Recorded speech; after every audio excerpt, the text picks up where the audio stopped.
What do you enjoy most? Your favorite part in teaching? Like when they say like, teacher, I've been abroad. I could order something at a restaurant. Oh, my father didn't get it, but I could. Then I feel that I'm doing my job. Sometimes it's so simple, but for them it's so memorable. Yes.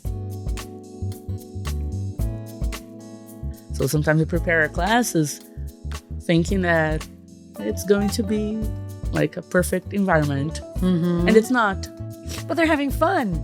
They So are. that's important. They're having fun. It is, but sometimes it's too noisy. And then no one can hear each other. They're so involved that they don't even know that they're using the language. They remembered what they were learning because we used stories of their lives as jokes. Right. Yeah, like to teach a grammar point or to talk about some word they didn't get from a text, for example. That's how I try to connect nowadays.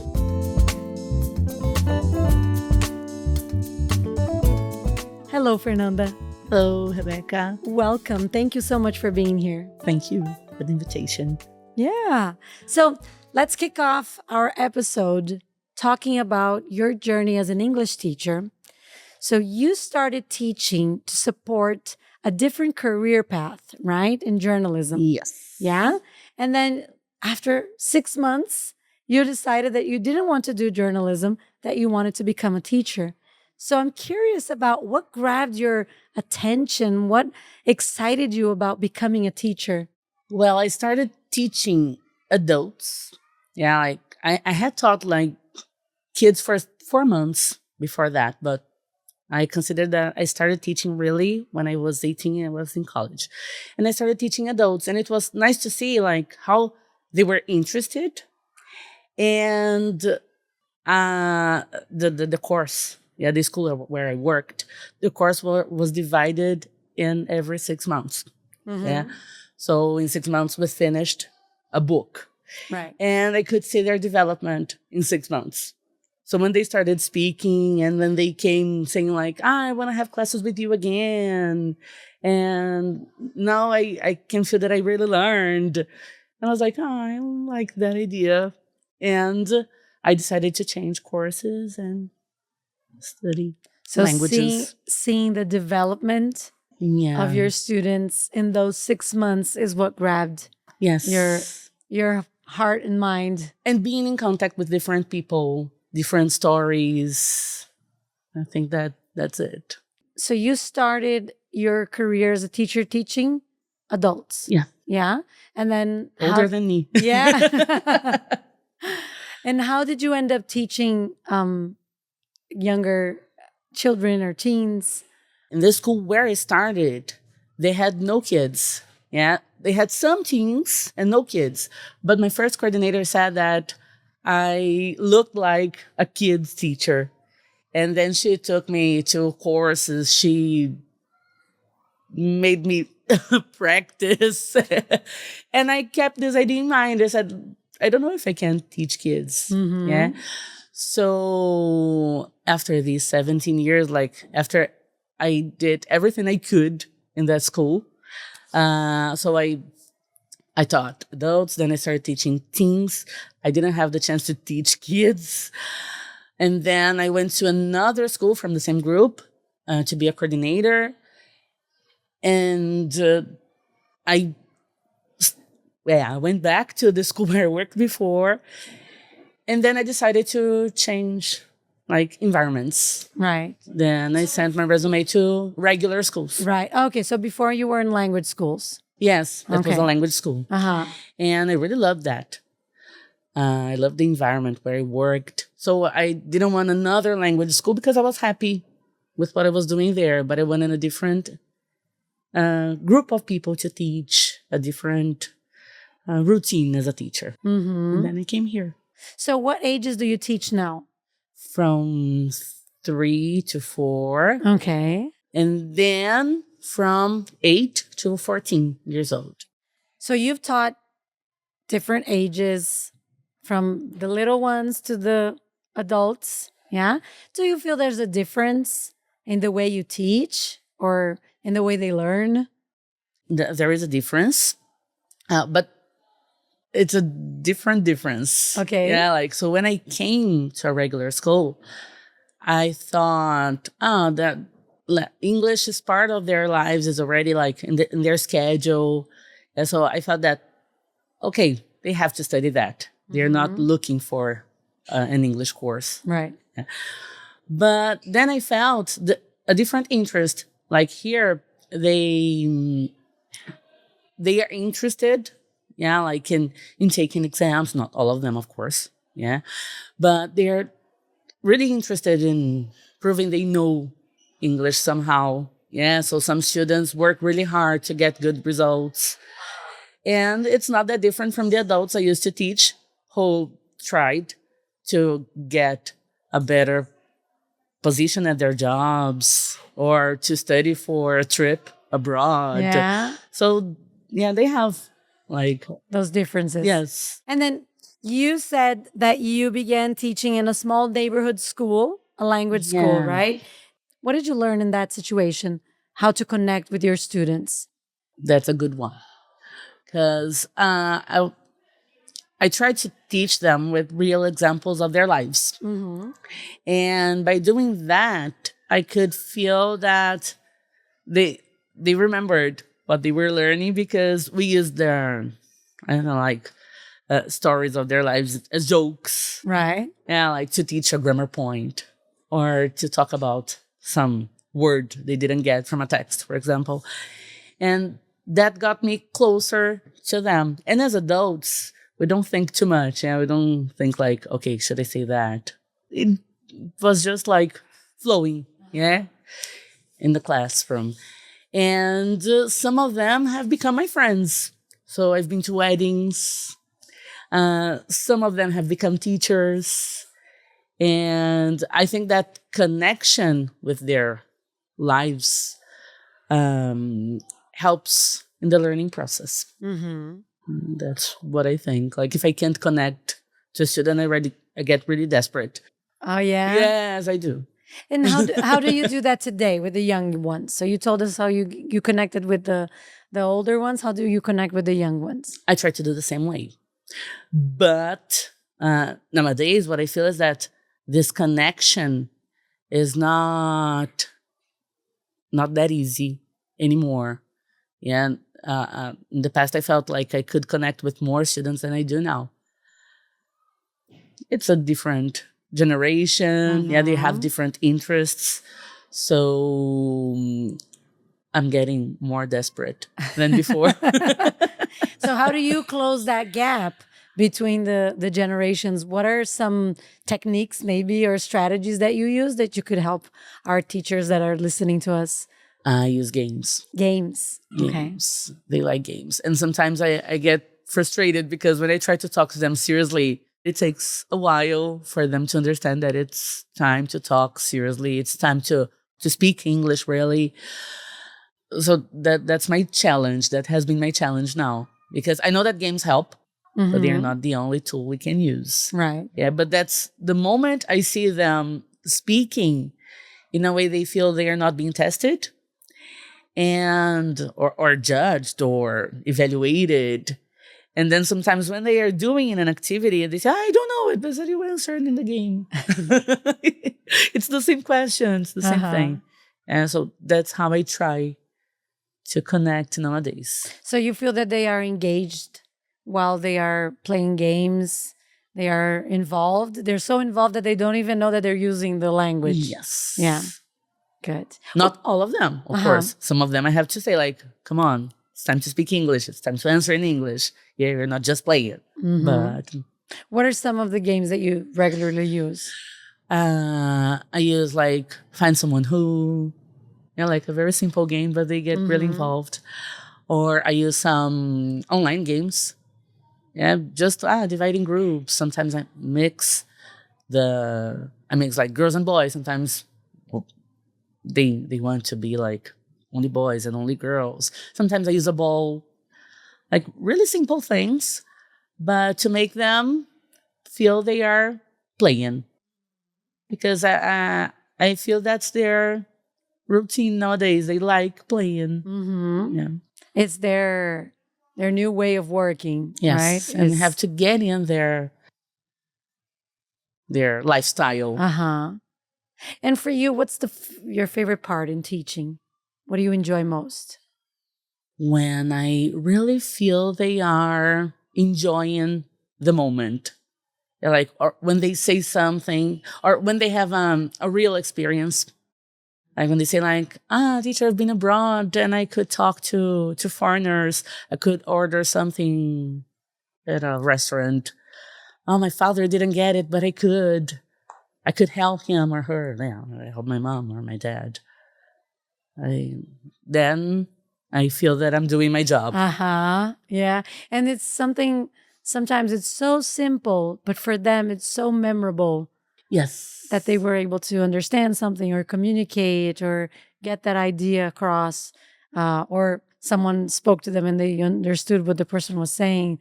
So it's something that it's just routine. It's something that could happen normally, but for them, it's something that's very, very memorable. Yeah, because it's real life. Mm-hmm. Yeah, what we have here is not real, even though we try to make it real. Yeah, as many real times. as possible. As real as possible. It's not real life. So when they can really do it, yeah, and helping someone, like sometimes they tell me like, I could help someone. Even here in Brazil. Yeah, there was a foreigner at the bakery and I could help. So good. And then that's when they feel. That's your favorite part. Yeah. So you've taught different levels of engaged students that were more engaged or less engaged. How do you adapt your approach in those different scenarios? Sometimes I try like an approach with a student and it works for that day. On the other day, it doesn't. So I don't think there is a rule for that. I talk, of course, like here. I talk to their teachers who know them better. But sometimes the same strategy doesn't work because we are different people. Yeah. And I have a different way. So I've already tried to be angry. Doesn't work because I'm not. Yeah, no, it doesn't work for me. So of course, sometimes I do get angry and then I talk to them angrily, but that's not the way I like to approach them. And I feel I am more successful when I try to do it my way, like gently, calmly, and even though I can't get the result really fast as I wanted, I can get something. Yeah, after some time. It's interesting how students they can spot when we're not being ourselves. They can see it and say, that's not who you are. That's they have not that skill. And that's when we don't get the results that we wanted. Exactly. Because they just want us to be ourselves, right? Yeah. So when you do that, you think it's when you approach them in a nicer way, a calmer way, it may take more time. Do you think you are connecting with them in that moment? Yeah. And that's why you get results later on? That's when I feel I am more successful in my attempts. Right. Yeah. Do you feel that when students connect with you or you connect with them, that you get better results, that they're more engaged? Yeah, sure. Yeah. Sure. Yeah. It's nice to hear like from students who come back. Yeah, like some students come to visit us here. Yeah. And some of my former students, my adult students, sometimes send me messages saying like, oh, I thought about you because I saw something and I remembered about that class. You taught us about that. So I'm like, good. Yeah, that's really, I don't know, like refreshing for me. Yeah. Yeah. And what do you feel are the biggest challenges that you have now as a teacher for the little ones and for the not so little ones? For the little ones, I feel the little ones have changed a lot since I started teaching here. And my first coordinator said that she felt I was really good at teaching kids, but I don't think I am a good kids teacher, really, because I think they see me and they say like, oh, let's make a mess. It's like they want to play all the time. Yeah, sometimes they are really quiet in the classroom. And when I get in, they say like, hello, teacher. They come hug me and they spread and they start like, we are studying animals with the kids. And then they start imitating animals and making sounds. And I said, okay, now is not the time, guys. And it's not the time. And then But they're having fun. they So are. that's important. They're having fun. It is, but sometimes it's too noisy. And then no one can hear each other. So I don't know. Like sometimes I feel like I'm just playing with them. And I know that, okay, they're having fun. They're speaking English and they can understand what I say. It's good. But I don't know. I think I've lost it somehow. I think we've all felt that. Yes. One point or another, we've all felt that we, how did we end up in this situation? Yes. What have I done? What do you do to bring them back? Don't know. Like I try like different ways. Sometimes I count. Sometimes I sing.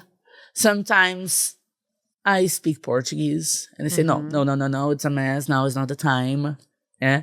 There was a day I've read a story with them and they kept that story in mind in which a boy keeps pushing, yelling. He had a bad behavior at school. And then I've taught them to say like, no running, no yelling, and no pushing. And they say it really nicely. And sometimes they say, no running, say no yelling, and no pushing, and then stop. Sometimes they say that, doing that. But they know the rules. They're just not following the rules. Yeah, so I guess it depends on the day. I don't know. Yeah, I think for the little ones, that's the challenge. For the older ones, the bigger ones, I think that's the same challenge. But talking to them is easier. Okay. Yeah, like the techniques I use with them usually work better. Sometimes talking, sometimes I just sit down and say, I'm going to wait until you stop talking. Sometimes they look at me and say, are you tired? And don't want to talk. But this is good because that shows that they are worried. Yeah, they can observe the environment. They feel it. And they start asking their classmates to be silent too. The teacher wants to talk. Okay, now we're going to do this and that. Then we start. resume the classroom. Yeah. So I think the dialogue with them flows better. Yeah. Do you feel that they are less focused in things? For sure. Yeah. They are. They are less focused. There are some who are really interested and they know and they try to learn because they have a goal. But like in general, talking about the generation. Yeah. I see that they don't see a long-term goal. Like, okay, when I need it, I'll do something about it. It's not a big problem right now. Right. There's such a now, I have to have it now, need it now, that they're maybe not concerned about their future. And they do things in English now without really knowing English. They can play their games. They can connect with the world. And sometimes they don't speak English fluently, but they can communicate. Yeah. I think that question, like, why should I learn? Why do I have to learn it now? Or what am I going to use this for? I think that brings a lot of responsibility for us as teachers in thinking of, okay, I need to show them why this is important, right? Maybe even more important than the content, just showing them why that's important, right? Yes. Hello, my name is Matt Elman. And I'm Cecilia Lemos-Harmer. We're part of the Professional Learning and Development team at Cambridge. And we are here with a top tip on creating effective learning objectives. Why is this important, Cecilia? Well, Matt, if I don't know where I'm going, like what's my destination, where I want to get to, how do I know how to get there? Right? So it's very much like that. I need to know exactly what I want my students to be able to do or say or make at the end of the lesson so that I know how to get there. And what does that look like when it's done well versus when it's not done so effectively? What does that look like? Well, I like to work with backward design when I'm planning my lessons because I think that makes it easier for me. So backwards design is when you start from the end.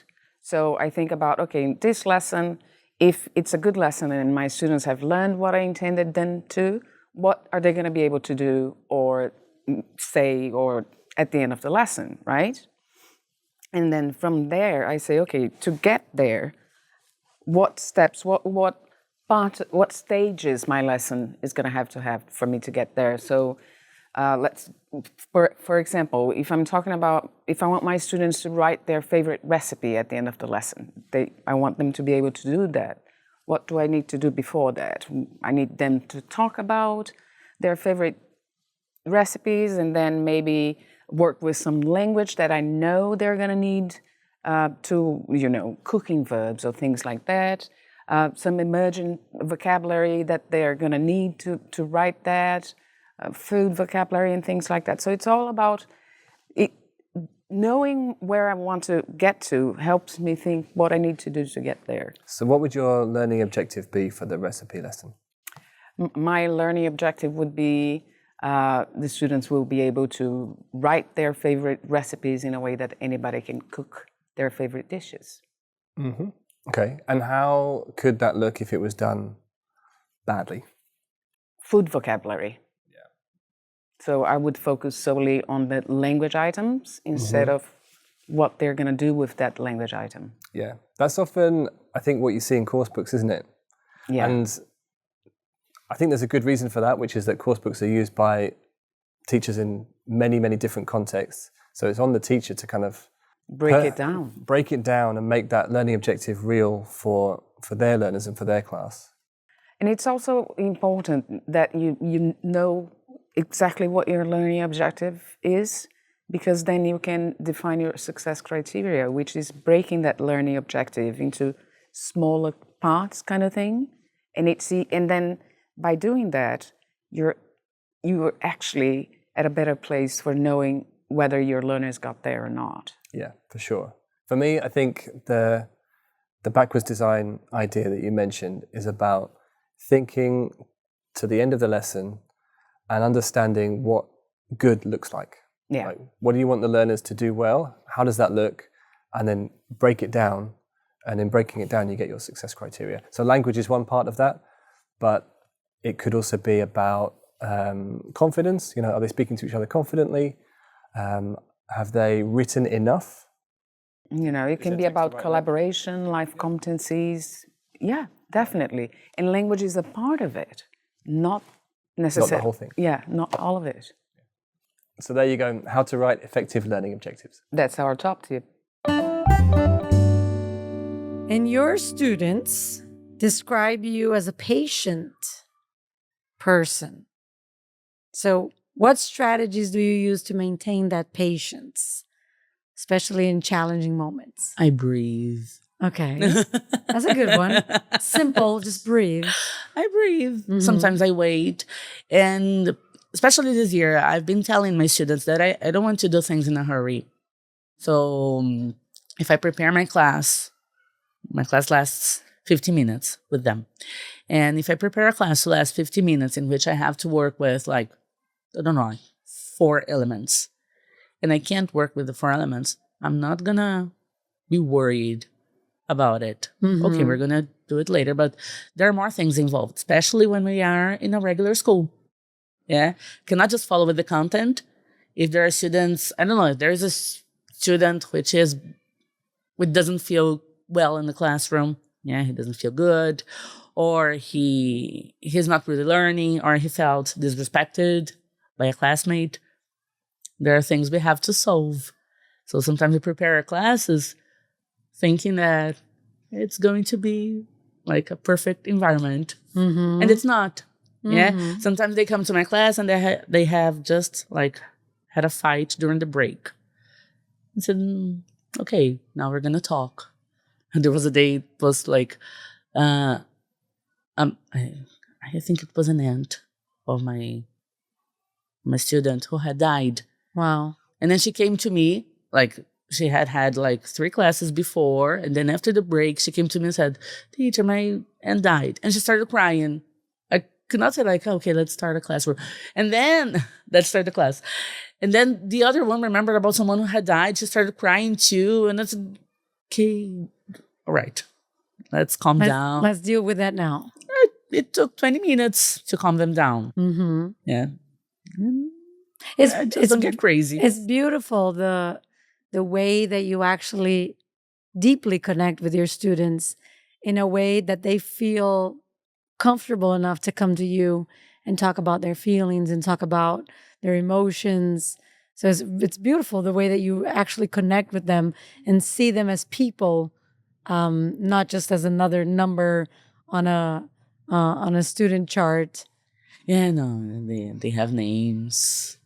Yeah, I remember a student I had that was like long ago, and he wouldn't stop like walking around or running or screaming or doing whatever he could to disturb his classmates in my classroom. And it took a while for me to have this chance, but when I had this chance to talk to him like 20 minutes before the class started, I sat down. I said, no, just come here. Yeah, let's talk. I want to know about your life. And then I could understand that his life was a mess. Wow. His life was a real mess. Yeah, he had fights at home. Like his sister had bigger problems than him at the moment. So he didn't have the attention he needed at that time. And then after that, he just stopped. And I met him later, and he was still studying English. And he introduced me to his girlfriend. It was so cute. It was like, it is a student I'll never forget. Mm-hmm. He just wanted to be seen. He just wanted to be seen. Yeah. And then he came to me like updating me about his life frequently. But that's it. Yeah. It was just a conversation. Yeah. Simple. Yeah. That's interesting how we think that our job is supposed to come in here and just give them a bunch of content and teach them a bunch of rules. So much more than that. And they're much more than sponges that are just going to absorb that. They have their own lives. They have their own issues and their own problems. So it's really beautiful to see how you can actually help those students connect with them and actually see them, right? And at Cambridge, we have a phrase called "that feeling when," right? So that feeling when a student does something or something happens in the classroom. What is that feeling for you? I think that one is already one. Yeah, it's one. Yeah. So can you think about another situation that brought on that feeling of, yes, I'm doing my job. This is really great.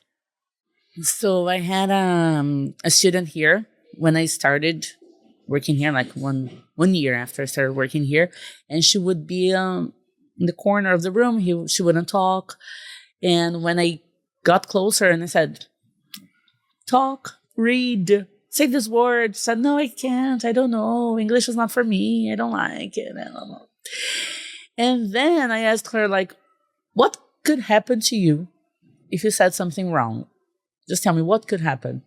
She looked at me and said, like, "Don't know. A bad grade." I said, "No, I'm not evaluating you. Am I going to tell everyone?" Like, "No. So say it." And then it was not only that, Mm-hmm. yeah, but we used to have these conversations once in a while. And she started talking. She got really good.